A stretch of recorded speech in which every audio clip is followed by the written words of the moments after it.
everyone, my name is Mie Bakuya and you are watching the Hebron Hawkeye series Life of a Band Kid. In this series, I mostly just talk about the things that I've experienced while being in the Hebron Band. So, a lot of changes have happened since the last video I uploaded. One thing is that we did Grand Nats, which means marching season is officially over. So yes, even though marching season is over, I'm still going to be talking about my Grand Nats experience, especially because it was a very big event. Alright, so I'll just give a quick little recap of everything that happened on the Grand Nats trip. So we first started during the middle of the school week. We started on a Wednesday. On that day, we had like a normal school day, but then after school, we had a little rehearsal. Then after that, we got to go home to get our luggage and all of our stuff. Once we got back to the school, then we put all the luggages up and had all of our things with us for the long trip. It was pretty similar to San Antonio. We were all waiting there and waiting to get to our buses. Now, supposedly the bus ride was 16 hours, although it didn't feel like it, so I'd probably say it's a little more than that. But all you need to know is that the bus ride was very, very long. I recall we left Hebron around 8 p.m. and then we just drove that whole night. And our first pit stop was at this place in Missouri called Wally's, which basically it's just a Buc-ee's, except it's the Missourian version of it. At this pit stop, we basically just got our breakfast, whatever snacks we needed, used the bathroom, brushed our teeth. Then we got back on the road.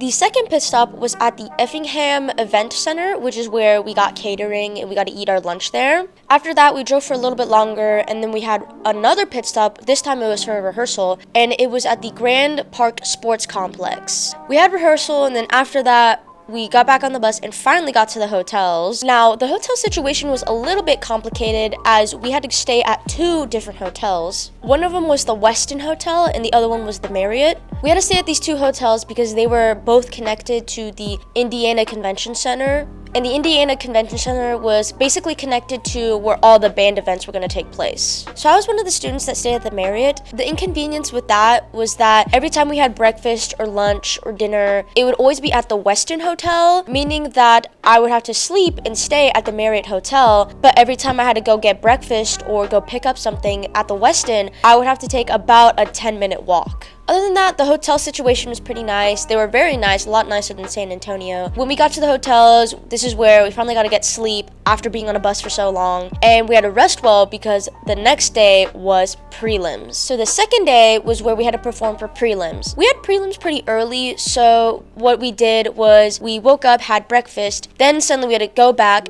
and get changed because we had to get ready for prelims. And since we had it so early, we didn't have a rehearsal beforehand, but we actually had a pretty good performance for prelims. After prelims, we got a little break. We got to go back to the hotels and get all clean. Then we had lunch. After lunch, then we had to go to rehearsals, which we had to rehearse in this really big room in the convention center. After rehearsing in the convention center, we then had to go back to our hotels because we had to do dinner blocks. Since we had so many kids on the dinner trip, we had to do dinner in two different blocks. So that means that one group of kids got to go to dinner earlier, so it was around 6 p.m. I think, and then the second group of kids got to go eat dinner around 8 p.m. Now, I was unlucky, so I had to go eat dinner at the second block. So not only did that mean that I had to wait longer to eat food, but it also meant that I had to miss watching the drum major retreat because the drum major retreat was happening at the same time we were going to eat dinner. Regardless of that, we still had a good time at dinner. We ate at Fogo de Chao, which was a really nice place with a large variety of meat you can have there. As I said, the drum major retreat was happening during our dinner, and so during the dinner, we found out that we did make it to finals. After dinner, we got back to the hotels, went to sleep,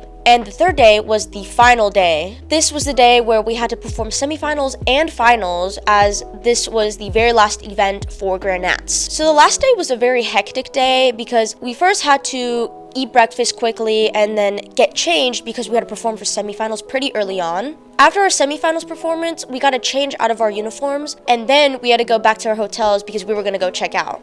Hello, this is post-editing Mie. I'm doing this because I had audio issues with one of my clips, so I am just recapping right now with this microphone. Basically, after we had a check out of the hotels, we got a little bit of a break. During this break, we had a rehearsal, and during the rehearsal, we found out the placement we got for semifinals, which was 4th place. A lot of people were pretty disappointed with that, but we at least got a music caption. Okay, that's all I have. Back to regular Mie. So after the rehearsals, we had a little bit of a break.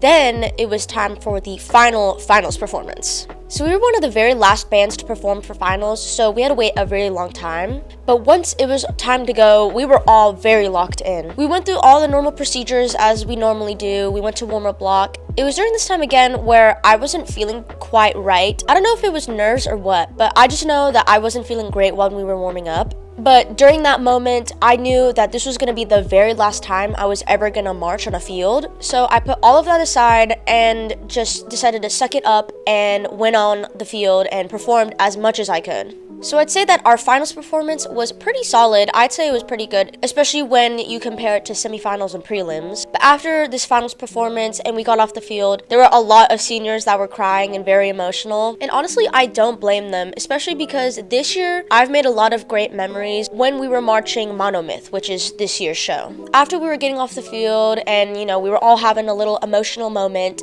we quickly had to, wipe away our tears because we had to get into block. And since we were one of the last bands to perform, we had to quickly go back to retreat. When going to retreat, it was a little bit hectic again. It was a little bit delayed, so there was just a lot of waiting and walking around because we were just waiting for retreat to start. Once retreat finally started, we got into lines and we entered into the stadium. During retreat, this is where you realize just how big the Lucas Oil Stadium is, because being on that field, not only with your own band, but also with all the other bands that performed in finals, it really sets the tone of just how big not only is the stadium, but also how big the event is. Once all the bands were finally there and we were all set, this is where we got the results. Now, like I said, after we performed, this is where a lot of people got really emotional. And when you have such a big event just happen and you're crying and sweat and tears running down your face, you really don't care about what placement did we get. And I think that's how most of the people felt, or at least most of the seniors felt, especially since it's our last year. Of course, we did want to perform well, but in the end, we didn't really care how high or how low we placed, because in the end, we still ended up having a lot of fun and also feeling very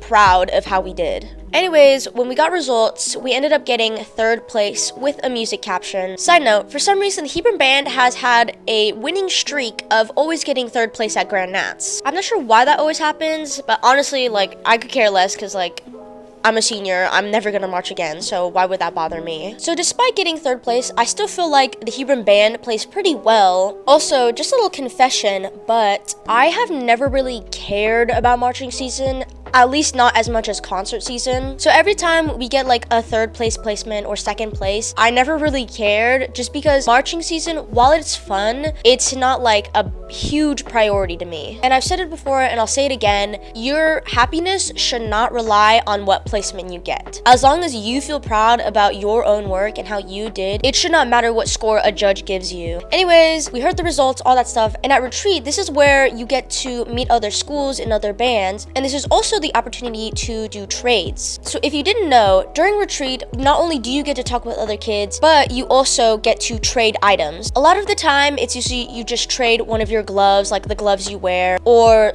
part of your uniform or something you brought with you. And since it's my senior year, I figured, why do I need to keep anything? So I decided to trade as much as I could. I was very prepared too for this moment because I had brought a glove from Pinstripe year, Odyssey FM year, and I was wearing one of the gloves from this year. So, since I had a lot to give away, I got a lot of cool stuff in return. So I have my little baggie full of things here, and I'm just gonna go through with what I have. Okay, so this first thing, I didn't trade it, but at Grand Nats, everyone got to get their own medal. Now, for the actual stuff that I traded, the first thing I have is this sleeve, which was worn, I think it was either by the color guard or by one of the marchers. Another thing I got was this white glove. It was by the same person I traded it with. I just forgot which band it was. Another thing I got, it was by the same band, but it was a different person, I think. It was this little candle, and it actually lights up when you turn it. Another thing I got from the same band and the same person were these cool little lights, and they do actually work if like this, which I think that's really pretty. I also got this little bracelet by this other band. I think these are little R's. You can't really tell, but that's what they are. And lastly, I got this cute little tiger eraser thing. So those are all the things I got from trading. I technically should not condone that. However, I am a senior and it's not like I'm gonna be needing my gloves or any of the Hebron stuff anymore. And after retreat was all done and over, we finally got back on the buses and finally got to go back home. On the bus ride home, I actually got sick. You could probably tell in my voice, but I'm a little bit congested right now still. But regardless, I feel like I had a really great and fun trip. And having Grand Nats to end your marching season is honestly a really great way to end the last time you'll ever march. But yeah, I hope all of you enjoyed this video. I want to thank y'all for supporting me and my videos. And even though I will never be able to march again, I know many of y'all are probably in middle school or probably in marching band as of right now. So please, I encourage y'all to enjoy that experience while you can, because even though I don't really like marching, I am very happy whenever I see other kids talking about how much they love marching band and how much they love the experience of being able to go in a field and play their whole show. But that's all for now, and I hope y'all enjoyed this video.